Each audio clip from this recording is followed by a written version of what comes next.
Hey everybody, welcome into another edition of Rapid Recap. I am Zack, Carpenter, the publisher of Inside Nebraska. That is Steve Marik and Greg Smith of Inside Nebraska. And we're coming to you after a 45-42 loss to Georgia Southern for the Huskers. Fellas, 10:24 p.m. Central Time on September 10, 2022.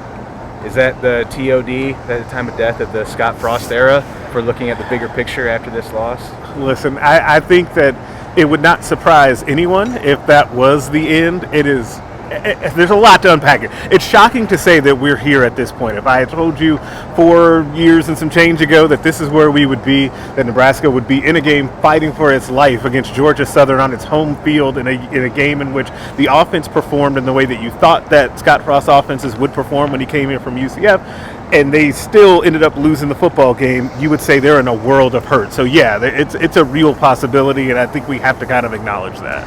Yes, if it's year 5 and you're going into halftime against an FCS opponent tied at 7, like they did last week against North Dakota, you eke that one out, but then you lose on a last-second field goal attempt to Georgia Southern, a Sun Belt Conference opponent.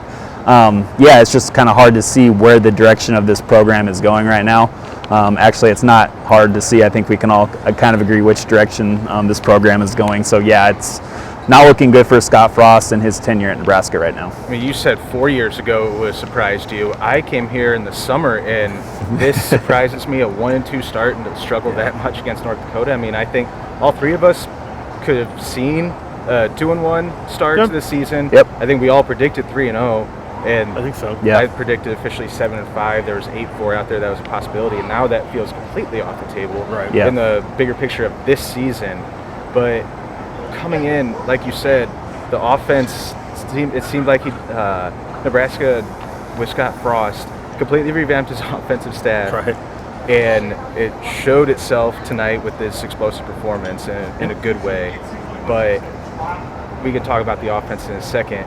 Like you said, Steve, I think after the Northwestern loss, after how crushing and debilitating that was, the North Dakota game, I think a lot of people tried to give the benefit of the doubt, including me. They found a way to come back. It was a good finish, they didn't do the week before against Northwestern, so they did it. They had a good finish, controlled the fourth quarter against North Dakota, but none of that carried over to today. No, it was a flat performance from the beginning, and I shouldn't say it was a flat performance on defense. Yep. I do think no one's going to remember this, but the offense had a great game and played to its potential. I know that Casey Thompson was gracious in the post game and said that we could have scored more and we could have done more, but there's not all that much more you can do. You score 42 points at home against an FCS opponent, and you should win the football game. Yes, absolutely. Casey Thompson's going to come out of this one a winner, but again, we should not focus on the offense. They were good defensively. Have it written down here. They allowed 233 yards rushing and 7.7 yards per rush.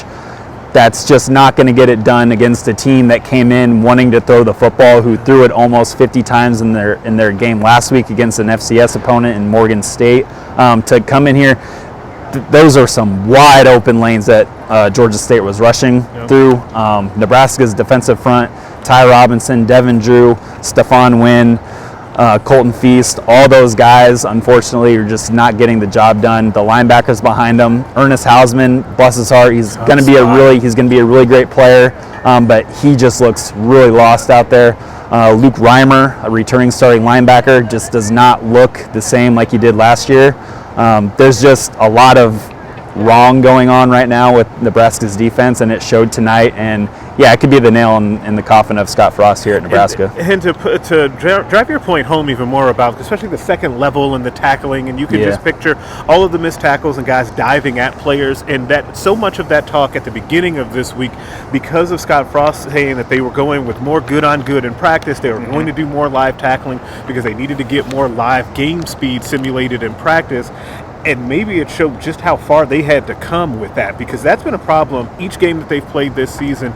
They, like you said, they managed to kind of get it together last week against North Dakota, but it just hasn't, materialized enough. And that tackling and the defense and those wide open holes, it's just too much right now, and it's just a huge problem. There's no real way around it. The biggest problem is that it's not a schematic. It's not as much a schematic thing to me as it's just a basic fundamental thing, because they had a combined 29 missed tackles against Northwestern, North Dakota. Gonna be very interested to see what that number is after tonight.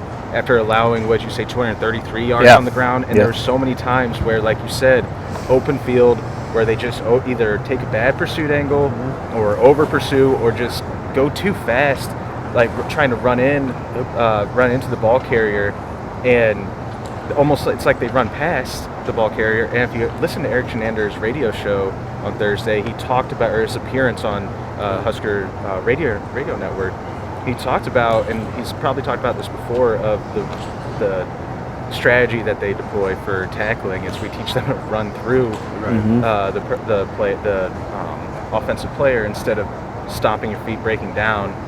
And I don't know what the best strategy is for teaching tackling, but like something needs to change. And I feel like that's an off-season thing, right? Yes, like that's the point. And that was the problem. And us three have talked about this kind of offline, and it has come up in press conferences with the problem with Nebraska coming into this season doing a lot of the same stuff when it came to that off-season program, right? When you start to hear about 3 days on, 1 day off, we want to do light tackling because we want to keep bodies fresh. We heard players say that. We've essentially heard players over and over again now in press conferences say, yeah, we didn't hit very much in the off season. And I think we're seeing the fruits of that labor, which is a lot of what we had seen in the past. Like it is weird behavior, to be honest, that we would be in this season in year 5 in a do or die year, and the same stuff was happening in the off season, and we've seen where that's gotten now.